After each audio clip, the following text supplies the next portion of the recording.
सुनिए सोमवार व्रत की पौराणिक कथा। बहुत समय पहले वास्कल नामक गांव में बिंदु नाम का एक ब्राह्मण रहता था। वह अधर्मी, दुरात्मा और महापापी था। उसकी स्त्री बहुत सुंदर थी। उसका नाम चंचला था। वह सदा उत्तम धर्म का पालन करती थी, परंतु बिंदु वेश्यागामी था। इस तरह को कर्म करते हुए बहुत समय व्यतीत हो गया। उसकी स्त्री काम से पीड़ित होने पर भी धर्म नाश के भय से क्लेश सहकर भी काफी समय तक धर्म भ्रष्ट नहीं हुई, परंतु आगे चलकर वह भी अपने दुराचारी पति के आचरण से प्रभावित होकर दुराचारी और अपने धर्म से विमुख हो गई। इस तरह दुराचार में डूबे हुए उन पति पत्नी का बहुत सा समय व्यर्थ बीत गया। वेश्यागामी दूषित बुद्धि वाला वह दुष्ट ब्राह्मण बिंदु कुरी होकर नरक में चला गया। बहुत समय तक नरक के दुखों को भोग कर वह मूढ़ बुद्धि पापी विद्य पर्वत पर भयंकर पिशाच हुआ। इधर उस दुराचारी बिंदु के मर जाने पर वह चंचला नामक स्त्री बहुत समय तक पुत्रों के साथ अपने घर में रहती रही। पति की मृत्यु के बाद वह भी अपने धर्म से गिरकर पर पुरुषों का संग करने लगी। सती विपत्ति में भी अपने धर्म का पालन करना नहीं छोड़ती। यही तो तप है। कठिन तो होता है, लेकिन उसका फल मीठा होता है। एक दिन देव यज्ञ से किसी पुण्य पर्व के आने पर वह अपने भाई बंधुओं के साथ गौकर्ण क्षेत्र में गई। उसने तीर्थ के जल में स्नान किया और बंदी जनों के साथ यहाँ वहां घूमने लगी। वह एक देव मंदिर में गई।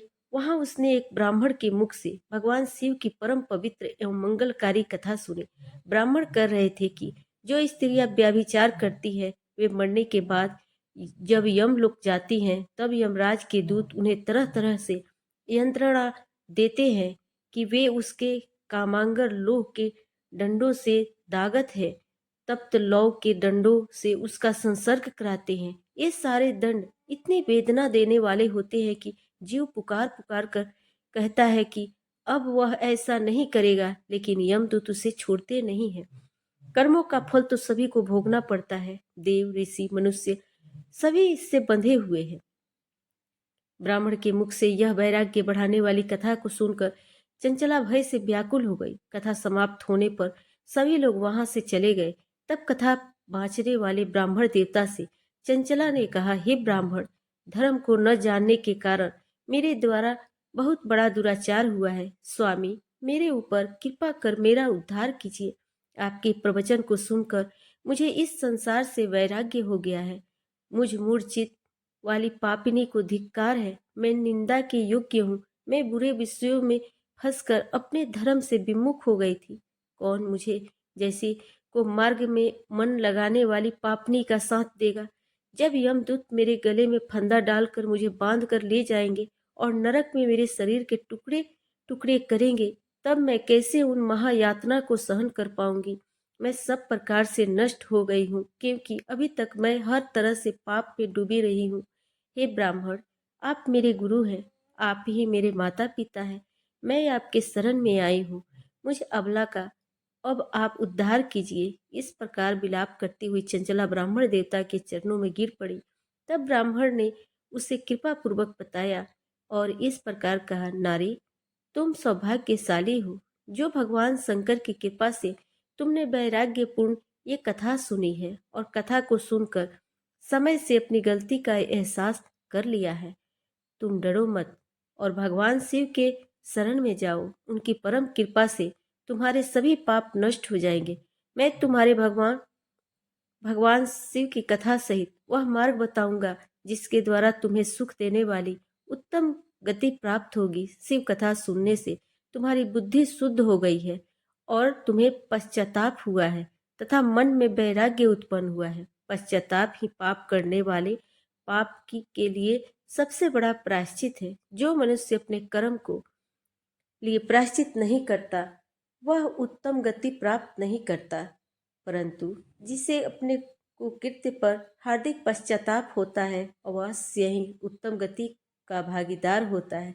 इसमें कोई शक नहीं है। शुद्ध चित्त में ही भगवान शिव और माता पार्वती का वास होता है। वह शुद्ध आत्मा पुरुष सदा शिव के पद को प्राप्त होता है। इस कथा का श्रवण सभी मनुष्यों के लिए कल्याणकारी है, अतः इसकी आराधना और सेवा करनी चाहिए। हे ब्राह्मण पत्नी, तुम अन्य विषयों से अपने मन को हटाकर भगवान शंकर की इस परम पावन कथा को सुनो। इससे तुम्हारे चित्त की शुद्धि होगी और तुम्हें मोक्ष की प्राप्ति होगी। जो मनुष्य निर्मल हृदय से भगवान शिव के चरणों का चिंतन करता है, उसकी एक ही जन्म में मुक्ति हो जाती है। यह कहकर वे ब्राह्मण चुप हो गए। उनका हृदय करुणा से भर गया। वे ध्यान में मग्न हो गए। ब्राह्मण का यह उपदेश सुनकर चंचला के नेत्रों में आनंद के आंसू छलक आए। वह हर्ष भरे हृदय से ब्राह्मण देवता के चरणों में गिर गई और हाथ जोड़कर बोली, मैं कृतार्थ हो गई। हे ब्राह्मण, शिव भक्तों में श्रेष्ठ स्वामी, आप धन्य हैं। आप परमार्थदर्शी हैं और सदा परोपकार में लगे रहते हैं। साधु, मैं नरक के समुद्र में गिर रही हूँ। कृपा करके मेरा उद्धार कीजिए।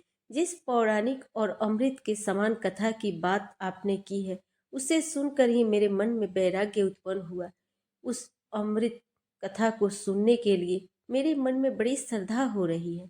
कृपया आप मुझे उसे सुनाइए। कथा सुनने की इच्छा मन में लिए हुए चंचला उन ब्राह्मण देवता की सेवा में वहीं रहने लगी। उस गोकर्ण नामक महाक्षेत्र में उस ब्राह्मण देवता के मुख से चंचला भगवान शिव की भक्ति, ज्ञान और वैराग्य बढ़ाने वाले और मुक्ति देने वाली परम उत्तम कथा सुनकर कृतार्थ हुई। उसका चित्त शुद्ध हो गया। वह अपने हृदय में शिव के सगुण रूप का चिंतन करने लगी। वह सदैव शिव सच्चिदानंदमय स्वरूप का स्मरण करती थी। इसके बाद अपना समय पूर्ण होने पर चंचला ने बिना किसी कष्ट के अपना शरीर त्याग दिया। उसे लेने के लिए एक दिव्य विमान वहां पहुंचा। वह विमान शोभा साधनों से सजा हुआ था और शिव गणों से सुशोभित था। चंचला विमान से शिवपुरी पहुंची। उसके सारे पाप धुल गए। वह दिव्य रूप धारिणी दिव्यांगना हो गई थी। वह गौरंगी देवी मस्तक पर अर्धचंद्र का मुकुट और अन्य दिव्य आभूषण पहने शिवपुरी में पहुंची। वहां उसने सनातन देवता त्रिनेत्रधारी महादेव शिव को देखा। सभी देवता उनकी सेवा में भक्ति भाव से उपस्थित थे। उनकी अंग कांति करोड़ों सूर्य के समान प्रकाशित हो रही थी। 5 मुख और हर मुख में 3-3 नेत्र थे। मस्तक पर अर्धचंदक आकार मुकुट शोभायमान हो रहा था। कंठ में नीलचिम। उनके साथ में देवी गौरी विराजमान थी, जो विद्युत पुंज के समान प्रकाशित हो रही थी। महादेव जी की कांति कपूर के समान गौर थी। उनके शरीर पर श्वेत वस्त्र थे तथा शरीर श्वेत भस्म से युक्त था। इस प्रकार भगवान शिव के परम उज्जवल रूप के दर्शन कर चंचला बहुत प्रसन्न हुई। उसने भगवान को बारंबार प्रणाम किया और हाथ जोड़कर प्रेम, आनंद और संतोष से युक्त होकर विनीत भाव से खड़ी हो गई। उसके नेत्रों से आनंद के आंसुओं की धारा बहने लगी। भगवान शंकर और भगवती गौरी उमा ने करुणा के साथ सौम्य दृष्टि से देखकर चंचला को अपने पास बुलाया। गौरी उमा ने उसे प्रेम पूर्वक अपनी सखी बना लिया। चंचला सुख पूर्वक भगवान शिव के धाम में उमा देवी की सखी के रूप में निवास करने लगी। एक दिन चंचला आनंद में मगन उमा देवी के पास गई और दोनों हाथ जोड़कर उनकी इस स्तुति को करने लगी, हे गिरिराज नंदिनी स्कंद माता उमा, आप सभी मनुष्यों और देवताओं द्वारा पूजित तथा समस्त सुखों को देने वाली हैं। आप शंभु प्रिया हैं। आप सब गुणा और निर्गुणा हैं। हे सच्चिदानंद स्वरूपा, आप ही प्रकृति के पोषक हैं। हे माता, आप ही संसार की सृष्टि, पालन और संहार करने वाली हैं। इस प्रकार सदगति प्राप्त चंचला देवी की स्तुति कर शांत हो गई। उसकी आंखों में प्रेम के आंसू उमड़ आए। तब शंकर प्रिया भक्त वत्सला उमा देवी ने बड़े प्रेम से चंचला को चुप कराते हुए कहा कि सखी, कि चंचला, मैं तुम्हारी इस स्तुति से प्रसन्न हूँ। बोलो, क्या वर मांगती हो? तब चंचला बोली, हे गिरिराज कुमारी, मेरे पति बिंदु इस समय कहाँ है? उसकी स्थिति कैसी है, मुझे बताइए और आप कुछ उपाय कीजिए ताकि हम फिर से मिल सके। हे महादेवी, मेरे पति एक शूद्र जाति वेश्या के प्रति आसक्त थे और पाप में ही डूबे रहते थे। गिरिजा बोली, बेटी, तुम्हारा पति बिंदु पापी था। उसका अंत बड़ा भयानक हुआ। वेश्या का उपभोग करने के कारण वह मूर्ख नरक में अनेक वर्षों तक अनेक प्रकार के दुख भोगकर अब शेष पाप को भोगने के लिए विंध्य पर्वत पर पिशाच की योनि में रह रहा है। और वह दुष्ट वही वायु पीकर रहता है और सब प्रकार के कष्ट सहता है। गौरी देवी की यह बात सुनकर चंचला अत्यंत दुखी हो गई। फिर मन को किसी तरह स्थिर करती हुई दुखी हृदय से माँ गौरी से उसने एक बार फिर पूछा, हे महादेवी, मुझ पर कृपा कीजिए और मेरे पापी पति का अब उद्धार कीजिए। कृपा करके मुझे वह उपाय बताइए जिससे मेरे पति को उत्तम गति प्राप्त हो सके। गौरी देवी ने कहा, यदि तुम्हारा पति भगवान शिव की पुण्य उत्तम कथा सुने तो वह इस दुर्गति को पार करके उत्तम गति का भागी हो सकता है। अमृत के समान मधुर गौरी देवी की यह वचन सुनकर चंचला ने दोनों हाथ जोड़कर मस्तक झुकाकर उन्हें बारंबार प्रणाम किया और प्रार्थना की, मेरे पति को भगवान शिव की कथा सुनाने की व्यवस्था कीजिए। ब्राह्मण पत्नी चंचला के बार बार प्रार्थना करने पर शिवप्रिया गौरी देवी ने भगवान शिव की महिमा का गान करने वाले गंधर्व राज तुमरू को बुलाकर कहा, तुमरू, तुम्हारी भगवान शिव में प्रीति है। तुम मेरे मन की सभी बातें जानकर मेरे कार्यों को सिद्ध करते हो। तुम मेरी इस सखी के साथ विंध्य पर्वत पर जाओ। वहाँ एक महाघोर और भयंकर पिशाच रहता है। पूर्व जन्म में वह पिशाच बिंदुकुरी वह वेश्यागामी हो गया था। वह स्नान ध्यान आदि नित्य कर्म छोड़कर अपवित्र रहने लगा। क्रोध के कारण उसकी बुद्धि भ्रष्ट हो गई थी। दुर्जनों से उसकी मित्रता और सज्जनों से द्वेष बढ़ गया था।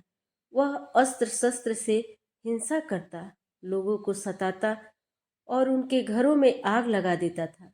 चंडाल से दोस्ती करता और वह रोज वेश्या के पास जाता था। पत्नी को त्याग कर दुष्ट लोगों से दोस्ती कर उन्हीं से संपर्क में रहता था। वह मृत्यु तक दुराचार में फंसा रहा। मृत्यु के बाद उसे पापियों के भोग स्थान यमपुरी में ले गए। वहां घोर नरक को सहकर इस समय वह विंध्य पर्वत पर पिशाच बनकर रह रहा है और पापों का फल भोग रहा है। तुम उसके सामने परम पुण्यम पापों का नाश करने वाली भगवान शिव की दिव्य कथा का प्रवचन करो। इस कथा को सुनने से उसका हृदय सभी पापों से मुक्त होकर शुद्ध हो जाएगा और वह प्रेत योनि से मुक्त हो जाएगा। दुर्गति मुक्त होने पर उस बिंदु नामक पिशाच को तुम विमान पर बिठाकर भगवान शिव के पास ले आना। माँ उमा का आदेश पाकर गंधर्व राज तुमर प्रसन्नता पूर्वक अपने भाग्य की सराहना करते हुए चंचला को साथ लेकर विमान से पिशाच के निवास स्थान विंध्य पर्वत पर गया। वहां पहुंचकर उसने विशाल आकृति वाले पिशाच को देखा। उसका शरीर विशाल था, उसकी ठोड़ी बड़ी थी। वह कभी हंसता, कभी रोता, कभी उछलता था। महाबली तुमने बिंदुकुरु ने कथा वाचने के लिए स्थान तलाश कर मंडप की रचना की। शीघ्र ही इस बात का पता लोगों को चल गया कि एक पिशाच के उद्धार हेतु देवी पार्वती की आज्ञा से तुमरुक भगवान शिव की कथा सुनाने विंध्य पर्वत पर आया है। उस कथा को सुनने के लोभ से बहुत से देवर्षि वहां पहुंच गए। सभी को आदर पूर्वक स्थान दिया गया।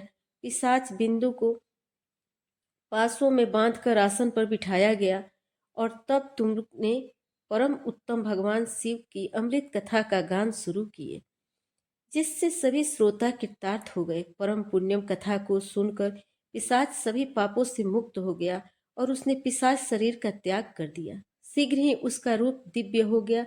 उसका शरीर गौर वर्ण का हो गया। शरीर पर श्वेत वस्त्र और पुरुषों के आभूषण आ गए।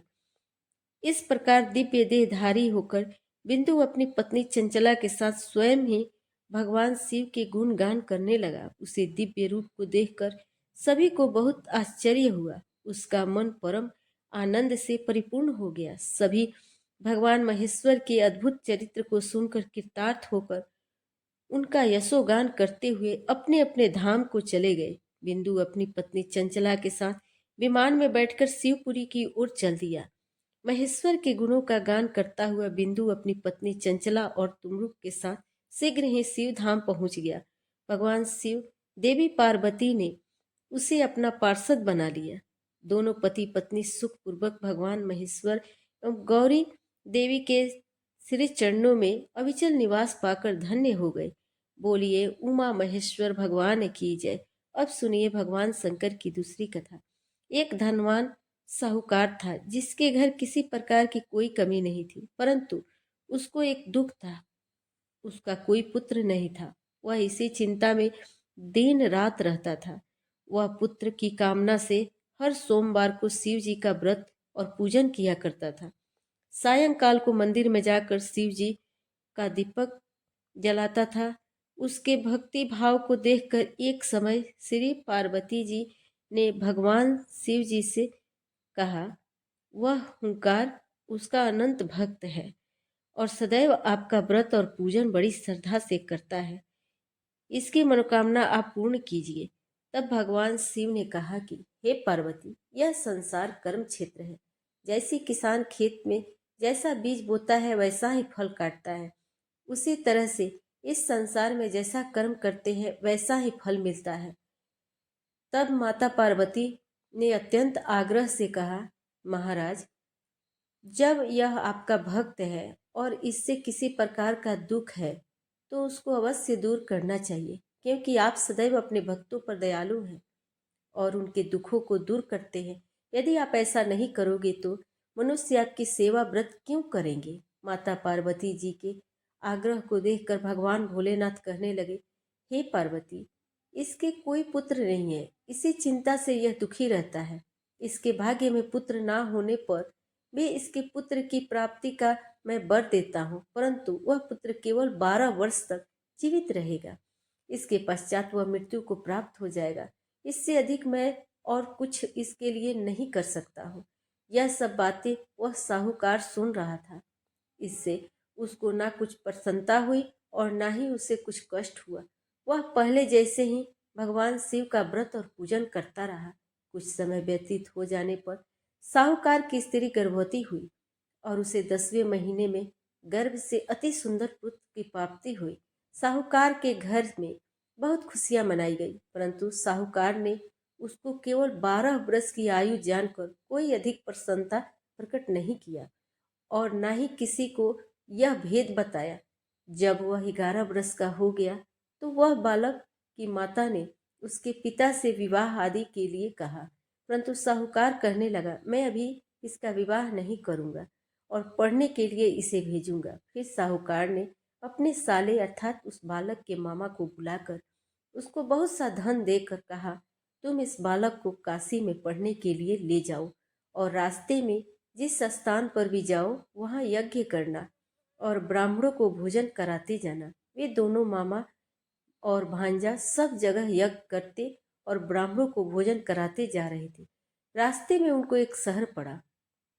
उस शहर के राजा की कन्या का विवाह था और दूसरे राजा का लड़का जो विवाह कराने के लिए बारात लेकर आया था वह एक आंख से काना था। उसके पिता को इस बात की बड़ी चिंता थी कि कहीं वर को देखकर कन्या के माता पिता विवाह में किसी प्रकार का अड़चन पैदा ना कर दे। इसका कारण जब उसने अति सुंदर सेठ के लड़की को देखा तो उसके मन में विचार किया कि क्यों न दरवाजे के समय इस लड़की को वर का काम चलाया जाए। ऐसा विचार करके वर के पिता ने उस लड़के के मामा से बात की। वे दोनों राजी हो गए। फिर उस लड़के को वर के कपड़े पहनाकर और घोड़ी पर चढ़ाकर दरवाजे पर ले गए और बड़ी सुंदरता से यह सब कार्य संपन्न हो गया।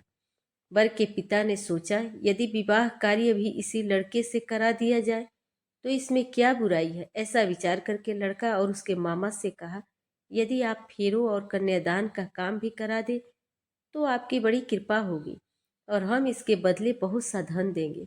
उन्होंने भी स्वीकार कर लिया और विवाह कार्य भी अच्छी तरह से हो गया।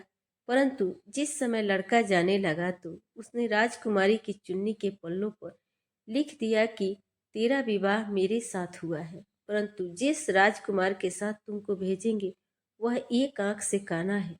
मैं तो काशी जी पढ़ने जा रहा हूँ। उस राजकुमारी ने जब अपनी चुन्नी पर ऐसा लिखा हुआ देखा तो उसने राजकुमार के साथ जाने से मना कर दिया और कहा कि यह मेरा पति नहीं है, मेरा विवाह इसके साथ नहीं हुआ है। वह तो काशी जी पढ़ने गया है। राजकुमारी के माता पिता ने अपनी कन्या को विदा नहीं किया और बारात वापस चली गई। उधर वह सेठ का लड़का और उसके मामा काशी जी पहुंच गए। वहां जाकर उन्होंने यज्ञ करना और लड़के ने पढ़ना शुरू कर दिया। जब लड़के की आयु 12 साल की हो गई, तब एक दिन उन्होंने यज्ञ रचा रखा था कि लड़के ने अपने मामा से कहा कि आज मेरी तबीयत ठीक नहीं है। मामा ने कहा अंदर जाकर सो जाओ। जब लड़का अंदर जाकर सो गया और थोड़ी देर में उसके प्राण पखेरु निकल गए। जब उसके मामा ने आकर देखा तो वह तो मुर्दा पड़ा है।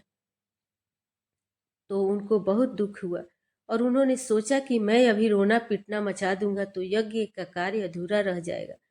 अतः उन्होंने जल्दी से यज्ञ का कार्य समाप्त करके ब्राह्मणों के जाने के बाद रोना पीटना आरंभ कर दिया। संजोगवश उसी समय शिव जी और माता पार्वती जी उधर से जा रहे थे। पार्वती जी कहने लगी, हे महादेव, कोई दुखियारा रो रहा है, इसके कष्टों को आप दूर करो। तब भगवान शिव बोले, इसकी आयु इतनी ही थी, सो यह भोग चुका है। माता पार्वती ने कहा कि महाराज कृपा करके इस बालक को और आयु दे दो, नहीं तो इसके माता पिता तड़प तड़प कर मर जाएंगे। पार्वती जी के इस प्रकार बारंबार आग्रह करने पर भगवान शिव जी ने उसे जीवन दान दे दिया और शिव जी की कृपा से लड़का जीवित हो गया। शिव जी और माता पार्वती जी कैलाश पर्वत पर चले गए। तब इस प्रकार यज्ञ करते हुए लड़का और उसके मामा अपने घर की ओर चल पड़े। रास्ते में उसी शहर में गए जहां उसका विवाह हुआ था और जहां पर आग यज्ञ किया तो लड़के के ससुर ने उसे पहचान लिया और अपने घर महल में ले जाकर बड़ी खातिर के साथ बहुत दास दासियों के सहित आदर पूर्वक अपनी लड़की और जमाई को विदा किया। जब वो अपने शहर के निकट आए तो मामा ने कहा, मैं पहले तुम्हारे घर जाकर सबको खबर करता हूँ। उस समय लड़के के माता पिता अपने घर के छत पर बैठे हुए थे और उन्होंने यह प्रण कर रखा था, यदि हमारा पुत्र सकुशल घर आएगा तो राजी खुशी नीचे उतर कर आएंगे, नहीं तो छत से गिरकर अपने प्राण खो देंगे। इतने में उस लड़के के मामा ने जाकर यह समाचार दिया कि आपका पुत्र आ गया है, परंतु उनको विश्वास नहीं हुआ। तब उसके मामा ने शपथ पूर्वक कहा कि आपका पुत्र अपनी स्त्री के साथ बहुत सारा धन लेकर आया है। तो सेठ ने आनंद के साथ उसका स्वागत किया और ये बड़ी प्रसन्नता के साथ रहने लगे।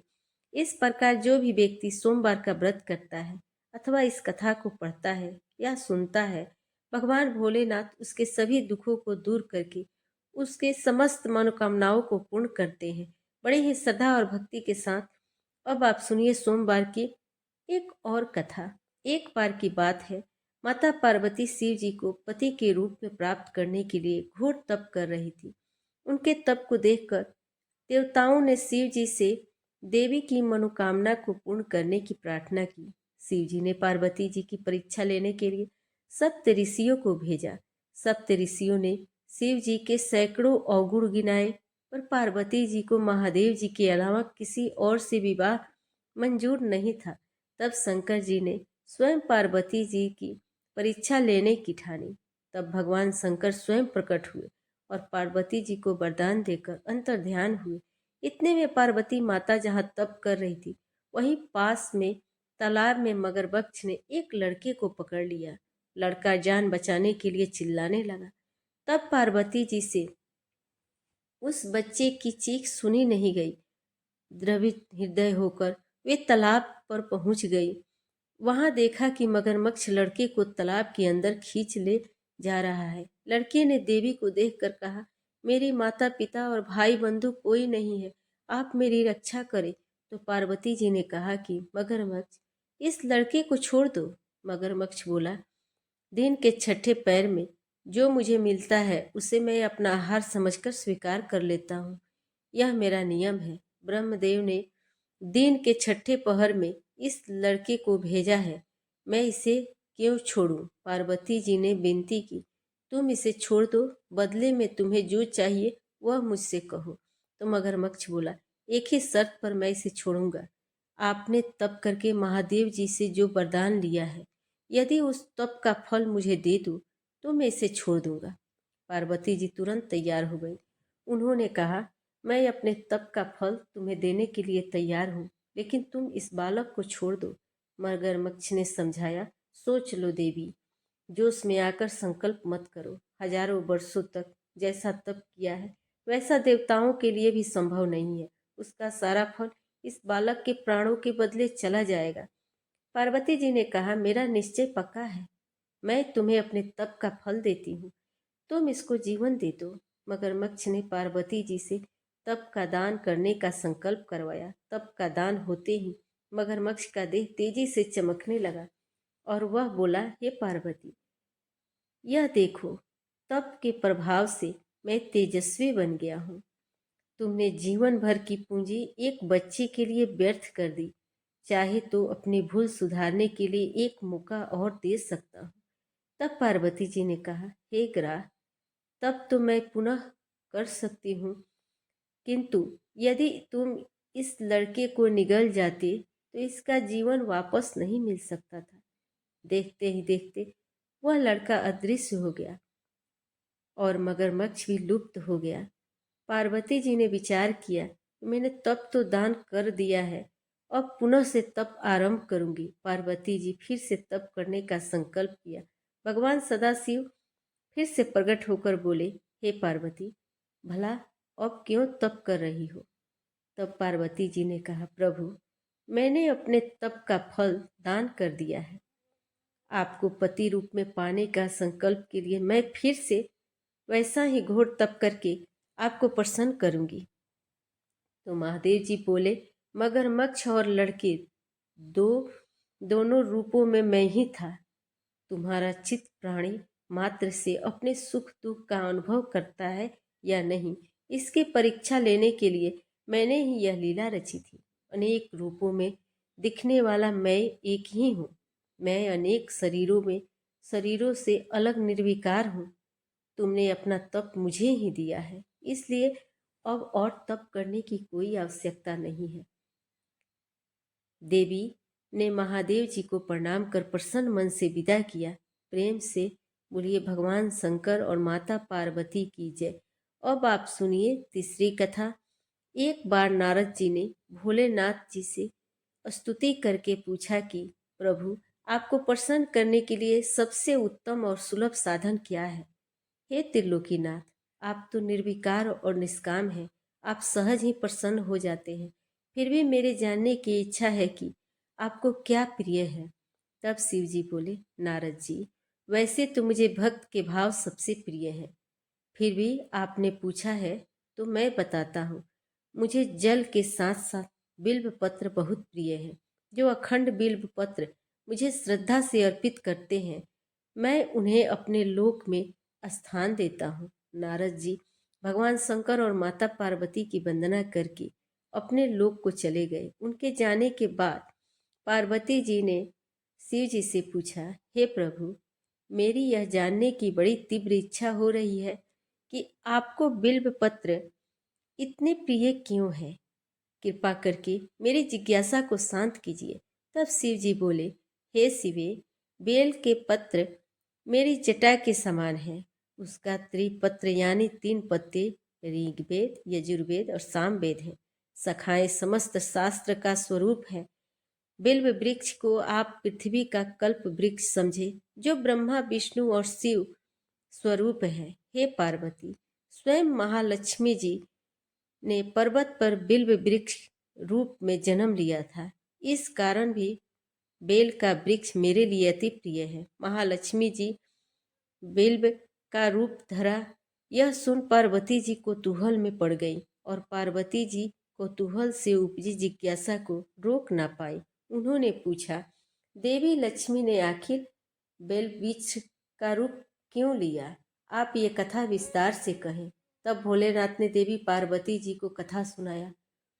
आरंभ किया, हे देवी, युग में ज्योति रूप में मेरे अंश का रामेश्वर लिंग था। ब्रह्मा आदि देवों ने उसका विधिवत पूजन अर्चना किया था। इसका परिणाम यह हुआ कि मेरे अनुग्रह से वाणी देवी सबकी प्रिय हो गई। वे भगवान विष्णु को सत प्रिय हो गई। मेरे प्रभाव से भगवान केशव के मन में बाग देवी के लिए जितनी प्रीति उत्पन्न हुई वह स्वयं लक्ष्मी जी को नहीं भाई। लक्ष्मी देवी का श्री हरि के प्रति मन में कुछ दुराव पैदा हो गया। वह चिंतित और रुष्ट होकर चुपचाप परम उत्तम श्री शैल पर्वत पर चली गई। वहां उन्होंने तप करने का निश्चय किया और उत्तम स्थान का चयन करने लगी। महालक्ष्मी ने उत्तम स्थान का निश्चय करके मेरे लिंग विग्रह की उग्र तपस्या प्रारंभ की। उनकी तपस्या कठोर थी। हे परमेश्वरी, कुछ समय बाद महालक्ष्मी जी ने मेरे लिंग विग्रह से थोड़ा धर्म में एक वृक्ष का रूप धारण कर लिया। अपने पत्तों और पुष्प द्वारा निरंतर मेरा पूजन करने लगी। इस तरह महालक्ष्मी जी ने लाखों वर्षों तक घोर तपस्या आराधना की। अंततः उन्हें मेरा अनुग्रह प्राप्त हुआ। मैं वहां प्रकट हुआ और देवी के इस घोर तप की आकांक्षा पूछकर वर देने को तैयार हुआ। महालक्ष्मी जी ने मांगा कि श्री हरि के हृदय में मेरा भाव से बाग देवी के लिए जो स्नेह हुआ है वह समाप्त हो जाए। तब शिव जी बोले, मैंने महालक्ष्मी जी को समझाया, श्री हरि के हृदय में आपके अतिरिक्त किसी और के लिए कोई प्रेम नहीं है। बाग देवी के प्रति उनका प्रेम नहीं अपितु श्रद्धा है। यह सुनकर लक्ष्मी जी प्रसन्न हो गई और पुनः श्री विष्णु जी के हृदय में स्थित होकर निरंतर उनके साथ विहार करने लगी। हे पार्वती, महालक्ष्मी के हृदय का एक बड़ा विकार इस प्रकार दूर हो गया। इस कारण हरिप्रिया उसी वृक्ष रूप में सर्वदा अतिशय भक्ति से भरकर यत्न पूर्वक मेरी पूजा करने लगी। हे पार्वती, इसी कारण विश्व बेल्व का वृक्ष, उसके पत्ते, फल, फूल आदि मुझे बहुत प्रिय हैं। मैं निर्जन स्थान में बेल वृक्ष का आश्रय लेकर रहता हूँ। बेल वृक्ष को सदा सर्व तीर्थ में एवं सर्वदेव मानना चाहिए।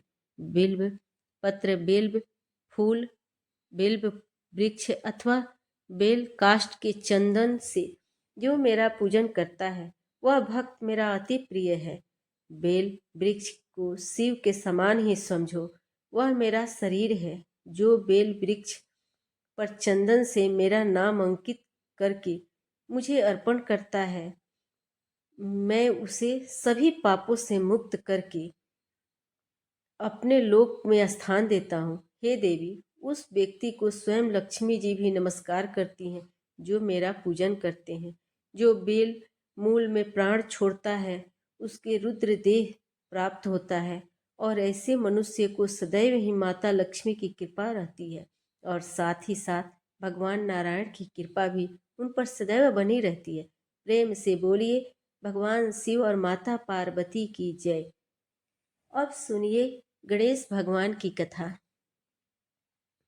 एक साहूकार था। उसके घर रोज एक ब्राह्मणी रोटी लेने के लिए घर आती थी।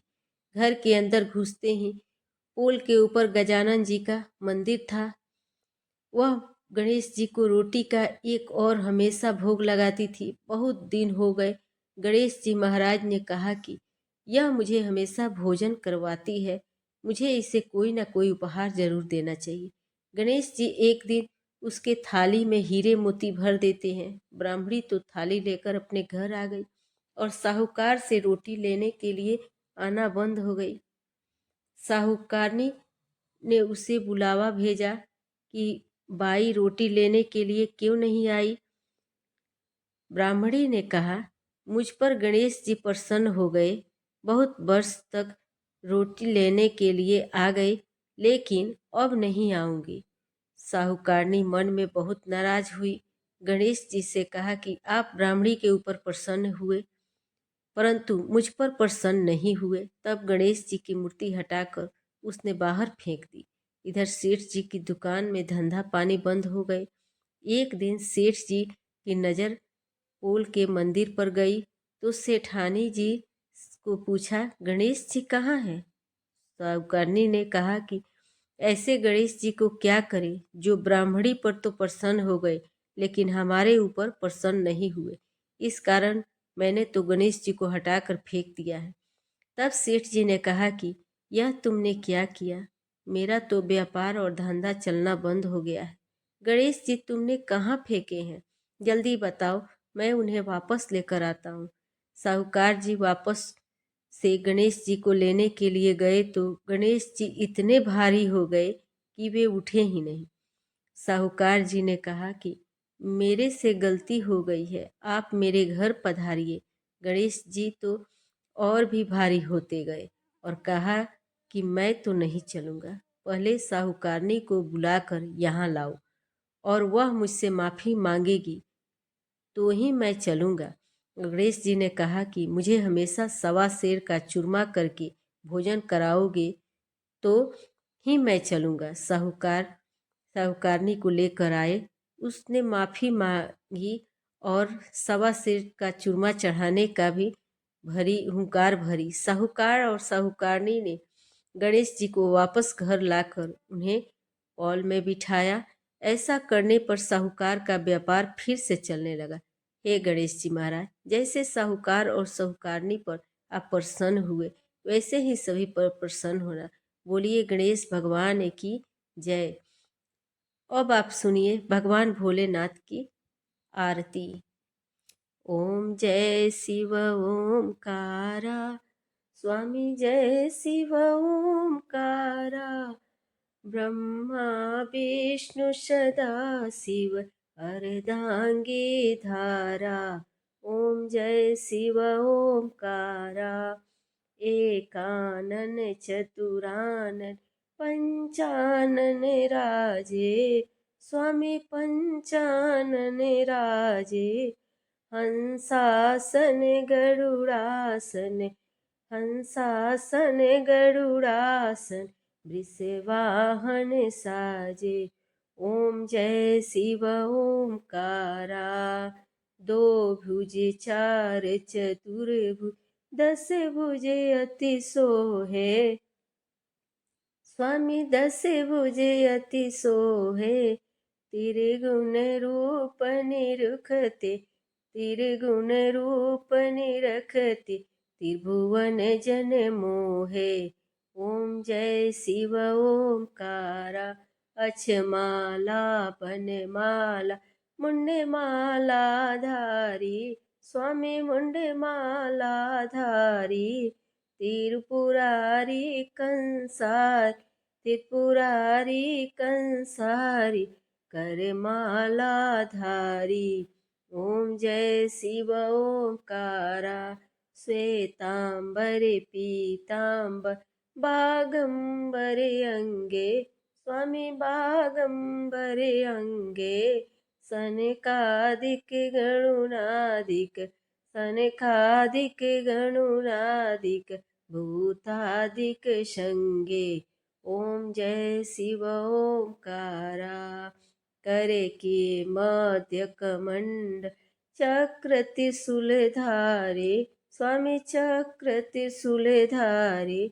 सुखकारी दुखहारी, सुखकारी दुखहारी, जग पालनकारी। ओम जय शिव ओमकारा, ब्रह्मा विष्णु सदाशिव, जानते अविवेका, स्वामी जानते अविवेका। प्रणवाक्षरी शोभित, पर्णवाक्षर में शोभित, ये तीनों एका। ओम जय शिव ओमकारा, त्रिगुण स्वामी जी की यार, जो कोई नर गावे, स्वामी जो कोई नर गावे। कहत शिवानंद स्वामी, कहत शिवानंद स्वामी, मन वांछित फल पावे। ओम जय शिव ओमकारा, ओम जय शिव ओमकारा। जय भोलेनाथ। आपको ये कथा पसंद आई हो तो इसे लाइक करके चैनल को ज़रूर सब्सक्राइब करिएगा और कमेंट में भगवान भोलेनाथ की जय ज़रूर लिखिएगा। इसी के साथ आज आप हमारे चैनल पर पौष मास महात्म्य की कथा भी ज़रूर सुनिए। ओम नमः शिवाय, हर हर महादेव, श्री शिवाय नमस्तुभ्यम।